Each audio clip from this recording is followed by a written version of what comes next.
Hello everyone, it's Shane Kanto, your Wasteland reviewer, and I'm here to review the new horror film Threshold. And this is from directors Paul Robinson and Patrick Robert Young. And this is a very low-budget horror film about a sister and her brother who go a cross-country journey because the sister has a history of addiction, but she insists that she's been cursed and she needs to get to this place to break the curse. And she ropes her brother in, who isn't exactly doing the best for himself with his wife. His marriage is really shaky, and he's taking a chance believing his sister in this situation that something is wrong. That's more than just what she's dealing with in terms of her own addictions. And this film is very low budget.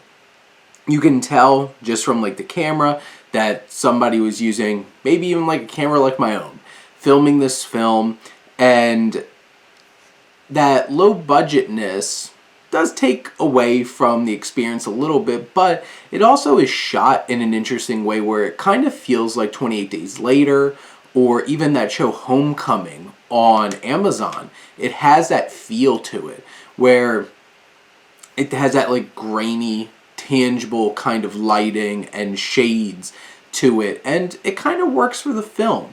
Now, it is pretty low budget, and you can tell these actors probably aren't the most experienced actors. We have Joey Millen and Madison West as this brother and sister, and they definitely have their moments where maybe it's not the strongest of acting, but they're really giving it their all into this film, which this film's I don't know, hour 15, hour 20 minutes, and it's focusing on this relationship, and it spends a lot of time following around this brother-sister relationship.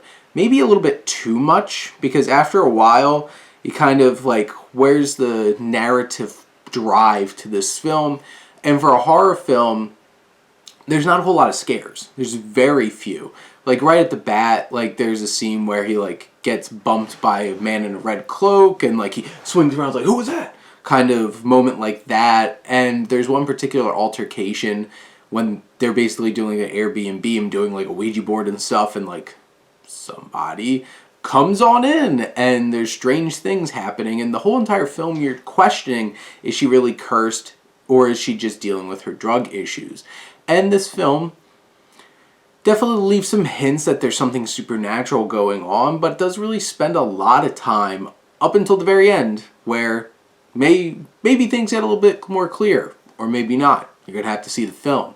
But for most of the film, there is that questioning. And they do feel like they have a sense of mystery about the film. How's it going to turn out? What's going to happen? And the ending is pretty shocking and weird and creepy and unnerving, but also slightly unsatisfying.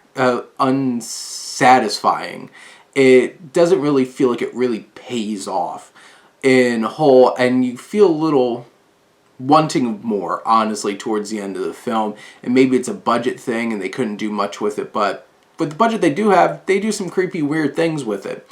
This film has a very impressive and atmospheric score that I feel really elevates a lot of the scenes in the film, and it feels like there's some inspired cinematography and framing of up-close shots of the actors in very emotional moments. There's some beautiful landscape shots as they're going across the country.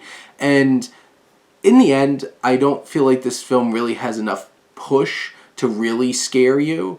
But I think it's a solid effort for a low-budget film, and it has some interesting ideas. And even if it takes its time a little bit too much in executing this, I still feel like there are some things about this film that do work and do deliver some creepy, unnerving, and strange moments across the runtime. So I think Threshold, give it a try. It's a nice little low-budget film, and it deserves some love. But those are my thoughts on Threshold. Let me know what you think, and let's talk some movies. But thank you as always for tuning in and supporting your Wasteland reviewer.